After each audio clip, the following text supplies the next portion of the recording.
কয়েকদিন পর দুপুরে অফিসে নিজের জায়গায় বসে খুব মন দিয়ে কাজ করছিল রুচিরা। আজ অর্ণব অফিসে আসেনি। স্বাভাবিকভাবেই তার কাজ একটু বেশি। হঠাৎ বেয়ারা দীপু এসে জানালো কেউ একজন এসেছে স্যারের সঙ্গে দেখা করতে। উঠে গিয়ে রুচিরা দেখল অর্ণবের সেদিনের সেই বন্ধু। সঙ্গে সঙ্গে মনটা বিরক্তিতে ভরে গেল তার। স্যার তো আজ আসেননি? অনেক কষ্টে মুখে হাসি এনে বলল সে। ও, আসলে ব্যাপারটা ঠিক বুঝতে পারছি না। ও তো ফোনটাও ধরছে না। না, উনি আগেই জানিয়ে দিয়েছিলেন যে আজ আসবেন না। ওকে, বাই দ্য ওয়ে, আমি রুদ্র, অর্ণবের বন্ধু। সেদিন আপনার সঙ্গে ভালো করে আলাপ হয়নি। রুচিরার দিকে হাত বাড়িয়ে বলল অর্ণবের বন্ধু।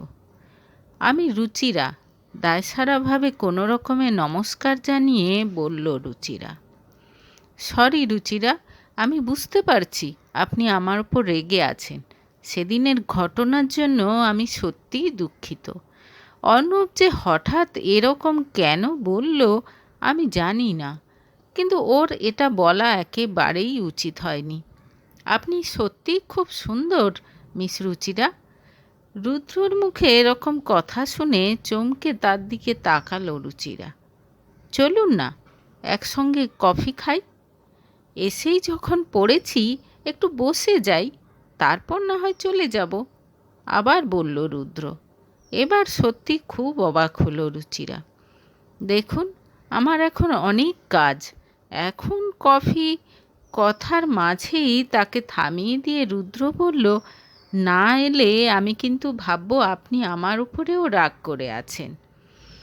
এরপর কফি খেতে খেতে প্রায় আধ ঘন্টা গল্প হলো রুদ্র আর রুচিরার। কথা বলে রুচিরা বুঝতে পারল রুদ্র মানুষটা সত্যিই ভালো। খুব সহজে মানুষকে আপন করে নিতে পারে। পরে আবার কথা হবে জানিয়ে সেদিন বিদায় নিল রুদ্র। তার সঙ্গে কথা বলার পর রুচিরার মনটা বেশ ভালো হয়ে গেল। পরদিন অফিসে এসেই অর্ণব জানিয়ে দিল মিস্টার মিত্র আসবেন অফিসে। মিস্টার মিত্র অনিয়ন টেকনোলজির মার্কেটিং হেড। প্রায় বছরখানেক ধরে এই অনিয়ন তাদের সঙ্গে কন্ট্রাক্ট করতে চাইছে, কিন্তু বারবার নানা অজুহাতে নিজেরা আবার সেটা ক্যান্সেল করে দিচ্ছে। এই মিস্টার মিত্রকে ভীষণ অপছন্দ রুচিরার। কেমন লোলুপ দৃষ্টিতে লোকটা মেয়েদের দিকে তাকিয়ে থাকে। যতক্ষণ অফিসে থাকেন রুচিরার খুব অস্বস্তি হয়। স্যার, আপনি ওনার সঙ্গে কথা বলুন না। আমি যদি না আসি তো? অর্ণবকে অনুরোধ জানালো রুচিরা। তা কি করে হবে? বাবার আমল থেকে এই ডিলটা নিয়ে কথা হচ্ছে। আপনি সব জানেন, আপনাকে থাকতেই হবে, জানিয়ে দিল অর্ণব। যথারীতি অফিসে এসেই রুচিরার খোঁজ করলেন মিস্টার মিত্র। এমনকি অর্ণবের সঙ্গে কথা বলতে বলতেও বারবার তার দৃষ্টি রুচিরার ওপর পড়ছিল। ব্যাপারটা খেয়াল করল অর্ণবও। যাওয়ার আগে মিস্টার মিত্র তাদের কোম্পানির নিউ প্রোডাক্ট লঞ্চের পার্টিতে যাওয়ার জন্য নেমন্তন্ন করে গেলেন এবং কথা দিলেন সেদিন পার্টিতেই তার বস ডিলটা ফাইনাল করে দেবেন। একেবারে ইচ্ছে না থাকলেও অর্ণবের সঙ্গে পার্টিতে যেতে হলো রুচিরাকে। সবার সঙ্গে কুশল বিনিময়ের পর একদম একটা কোণে গিয়ে বসল সে। যত তাড়াতাড়ি এখান থেকে ছাড়া পাওয়া যায় ততই মঙ্গল। এখানে একা বসে আছেন কেন? হঠাৎ পেছন থেকে আওয়াজ শুনে চমকে উঠল সে। ফিরে দেখল মিস্টার মিত্র। হাসিটা দেখেই গা জ্বলে গেল রুচিরার। কিছুক্ষণ একথা ও কথার পর রুচিরার গা ঘেঁষে বসলেন মিস্টার মিত্র। আপনার জন্য আমাদের কোম্পানিতে ভালো একটা অফার আছে। আই অ্যাম নট ইন্টারেস্টেড, জানিয়ে দিল রুচিরা। কিন্তু আমি যে আপনার ব্যাপারে খুব ইন্টারেস্টেড মিস রুচিরা। প্লিজ একবার আমার কথা শুনে দেখুন। আখেরে আপনার লাভই হবে, শুধু একবার। একবার আমি কাছে পেতে চাই আপনাকে। তারপর মিস্টার মিত্রর কথা শেষ হওয়ার আগেই তার গালে সজোরে একটা থাপ্পড় বসিয়ে দিয়েছে রুচিরা। আশেপাশের লোকজন অনেকেই ফিরে তাকিয়েছে। হঠাৎ মিস্টার মিত্র চিৎকার শুরু করে দিলেন, কি ভেবেছেন আপনি? আপনার মতো মোটা কুৎসিত মেয়েকে আমি পছন্দ করব? ছি, স্বার্থসিদ্ধির জন্য কত নিচে নামতে পারেন আপনি? অবাক হয়ে তার দিকে তাকিয়ে থাকে রুচিরা। হতবাক হয়ে বলে, আমি আবার কি করলাম? আপনি তো আমাকে কুপ্রস্তাব দিচ্ছিলেন। চুপ করুন, আপনি তো বাজারের মেয়েদের চেয়েও খারাপ। আপনি আমার কাছে ফেভার চেয়েছিলেন, আমার সঙ্গে ঘনিষ্ঠ হতে চেয়েছিলেন। আমি রাজি না হতেই আপনি এরকম নাটক শুরু করেছেন আমাকে ফাঁসানোর জন্য। মিস্টার মিত্রর কথা শুনে যার পর নাই অবাক হয় রুচিরা। এমন সময় কোথা থেকে সেখানে এসে হাজির হয় অর্ণব। আপনার সাহস কি করে হয় আমার অ্যাসিস্ট্যান্টের সঙ্গে এরকম ব্যবহার করার? রুচিরা, চলুন, আর এক মুহূর্তও এখানে নয়, গম্ভীর মুখে বলে অর্ণব। রুচিরা বুঝতে পারছে অর্ণব ভীষণ রেগে গেছে। টানতে টানতে তাকে নিয়ে এসে গাড়িতে উঠিয়ে দেয় সে। বিশ্বাস করুন স্যার, আমি কিচ্ছু করিনি। ওই লোকটাই এসে আমাকে... থাক, আর কিচ্ছু বলতে হবে না। আমি জানি আপনি কি করতে পারেন, ঠান্ডা গলায় বলল অর্ণব। সারা রাস্তা আর কোনো কথা বলল না অর্ণব। রুচিরাকে তার বাড়ির সামনে নামিয়ে দিয়ে চলে গেল সে। রুচিরার চিৎকার করে কাঁদতে ইচ্ছে করল। তার মানে কি অর্ণব ভাবছে সে এরকম করতে পারে? আর কত খারাপ ভাববে অর্ণব তার সম্পর্কে? ঘরে ঢুকে কিছু না খেয়েই শুয়ে পড়ল সে। পরদিন অফিস গিয়ে অর্ণবের সামনে যেতেই ইচ্ছে করল না তার, কিন্তু কোনো উপায় নেই। নিজেকে অনেকক্ষণ ধরে বুঝিয়ে মন শান্ত করে তারপর অর্ণবের সামনে এলো সে। কি কাজ আছে জানতে চাইল। অর্ণবও অন্য কিছু না বলে কাজ বুঝিয়ে দিল তাকে।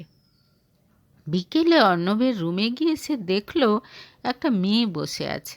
দারুণ সুন্দরী সেই মেয়েটার সঙ্গে বেশ হেসে হেসে কথা বলছে অর্ণব। মেয়েটা যে অর্ণবের স্পেশাল কেউ তা তাদের দুজনের বডি ল্যাঙ্গুয়েজ দেখে বেশ বুঝতে পারল রুচিরা। কাজ সেরে চুপচাপ বেরিয়ে এলো সে। খানিকক্ষণ পর সে দেখল অর্ণব আর সেই মেয়েটা বেরিয়ে গেল। এরপর প্রায় সপ্তাহখানেক কেটে গেছে। এর মধ্যে দুবার ফোন করেছে রুদ্র। রুচিরার এখন রুদ্রর সঙ্গে কথা বলতে বেশ ভালোই লাগে। ভালো বন্ধুত্ব হয়ে গেছে তাদের দুজনের মধ্যে। তারা ঠিক করেছে সামনের উইকেন্ডে একসঙ্গে লাঞ্চ করতে যাবে। আপনি কি কাউকে খুঁজছেন? সেদিন একটা লোককে অফিসের মধ্যে এদিক ওদিক ঘোরাঘুরি করতে দেখে উঠে এসে জিজ্ঞেস করল রুচিরা। আমি অর্ণবের সঙ্গে দেখা করতে চাই। অ্যাপয়েন্টমেন্ট নেওয়া আছে? না, আপনি অর্ণবকে বলুন দিলীপ রায় এসেছে, তাহলেই হবে। কথা মতো অর্ণবকে গিয়ে জানালো রুচিরা। আর দেখল দিলীপ রায় নামটা শোনার সঙ্গে সঙ্গে অর্ণবের চোখ মুখ কেমন যেন পাল্টে গেল। এরপর প্রায় ৩-৪ বার দিলীপ রায়ের কথা অর্ণবের কাছে আর অর্ণবের কথা দিলীপ রায়ের কাছে গিয়ে বলল রুচিরা। অর্ণব কিছুতেই লোকটির সঙ্গে দেখা করতে রাজি নয়, আর লোকটিও দেখা না করে কিছুতেই যাবে না। প্লিজ স্যার, আপনি এখন যান। আমার স্যার আপনার সঙ্গে দেখা করতে চান না। শেষমেশ হাত জোড়ো করে লোকটিকে বলল রুচিরা।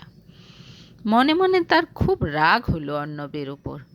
কি আছে, বয়স্ক মানুষটার সঙ্গে একবার দেখা করলে কি এমন ক্ষতি হবে? অগত্যা মুখ শুকনো করে চলে গেলেন দিলীপ রায়। নিজের কাজ গুছিয়ে নিয়ে বাড়ি যাওয়ার জন্য তৈরি হতে লাগলো রুচিরা। আর কোনো কাজ আছে স্যার? নয়তো আমি এবার বেরোবো। বসের কেবিনে এসে পারমিশন নেওয়ার জন্য জিজ্ঞেস করলো সে। দু হাতে মাথা ধরে মুখ নিচু করে বসে আছে অর্ণব। আমার সঙ্গে একটু বসবে রুচি? মুখ তুলে বলল অর্ণব। চোখ মুখ একেবারে লাল হয়ে আছে তার। ভেতরে ভেতরে চমকে উঠল রুচিরা। কত বছর পর অর্ণবের মুখে রুচি শুনল সে। এই কদিনে অর্ণবের এরকম করুণ চেহারাও সে দেখেনি।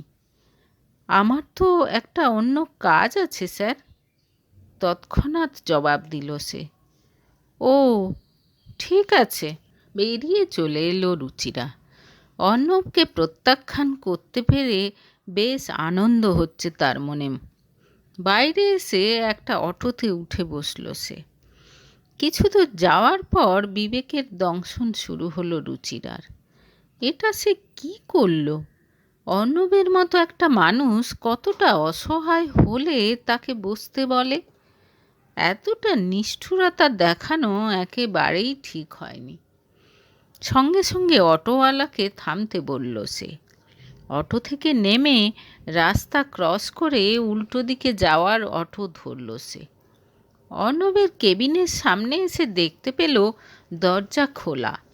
টেবিলের ওপর মাথা রেখে বসে আছে অর্ণব। আপনার জন্য এক কাপ কফি আনবো স্যার? রুচির গলা শুনে মুখ তুলে তাকালো অর্ণব। মুখে একটা করুণ হাসি দেখা গেল তার। না, কিচ্ছু লাগবে না আমার, বাচ্চাদের মতো বায়নার গলায় বলল অর্ণব। বলে আবার টেবিলের ওপর রাখা দু হাতের মধ্যে মাথা গুঁজে দিল। দরজা লাগিয়ে দিয়ে এসে তার মাথায় হাত রাখল রুচিরা। পরম মমতায় হাত বুলিয়ে দিতে লাগলো তার চুলে। রুচিরার হাতের স্পর্শ পেয়ে হঠাৎ ফুঁপিয়ে কেঁদে উঠল অর্ণব। খানিকটা ভেবাচাকা খেয়ে গেল রুচিরা। অর্ণব কাঁদছে? এ তো অবিশ্বাস্য ব্যাপার। স্যার, কি হয়েছে আপনার? কি ভেবেছে কি লোকটা? ক্ষমা চাইলেই আমি সব কিছু ভুলে ক্ষমা করে দেব? কোনো দিনও না, আমি কিছুতেই ক্ষমা করব না, কান্না ভেজা চোখ মুখ নিয়ে বলল অর্ণব। শান্ত হন স্যার। হঠাৎ পাশে দাঁড়ানো রুচিরাকে জড়িয়ে ধরে বাচ্চাদের মতো কাঁদতে লাগলো অর্ণব। আপনি যদি আমাকে না বলেন, আমি কি করে জানবো বলুন তো আপনার কি হয়েছে? অর্ণবের মাথায় হাত বোলাতে বোলাতে বলল রুচিরা। বসো এখানে। পাশে চেয়ার টেনে বসল রুচিরা।